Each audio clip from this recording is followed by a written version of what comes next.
নমস্কার বন্ধুরা, আজ বানাবো ঝটপট বিরিয়ানি। তার জন্য নিয়েছি বাসমতি চাল। এবার চালটাকে ভালো করে জল দিয়ে ধুয়ে নিতে হবে। চালটাকে ধুয়ে নেওয়ার পরে কিছুক্ষণ জলে ভিজিয়ে রেখে দিতে হবে। মাংসটাকে ধুয়ে নিয়েছি।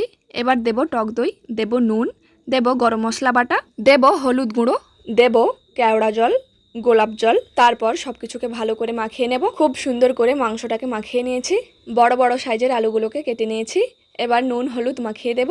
আলুগুলোতে ভালো করে নুন হলুদ মাখিয়ে নিয়েছি। এবার দেব তেল। এবার দেব আলুগুলোকে হালকা করে কষে নেব। আলুগুলোকে হালকা করে কষে নিয়েছি। এবার নামিয়ে নেব।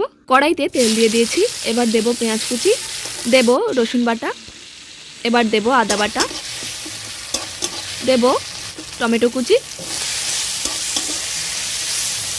এবার দেব হলুদ গুঁড়ো, এবার দেব লঙ্কা গুঁড়ো, এবার দেব মাখিয়ে রাখা মাংস, এবার দেব কষে রাখা আলু আর মাংসগুলোকে একসঙ্গে ভালো করে কষে নিতে হবে। ভালো করে মাংসগুলোকে কষে নিয়েছি। এবার নামিয়ে নেব। এবার জল থেকে চালগুলোকে ছেঁকে নেব। হাঁড়িতে জল গরম করতে বসিয়ে দিয়েছি। এবার দেব লবঙ্গ, দেব তেল, এবার দেব নুন পরিমাণ মতো। জলটা গরম হয়ে গেছে। এবার চালগুলোকে দিয়ে দেব। এবার দেব গরম মশলা গুঁড়ো, এবার দেব গোলাপ জল, এবার দেব কেওড়া জল, এবার দেব কষে রাখা মাংস।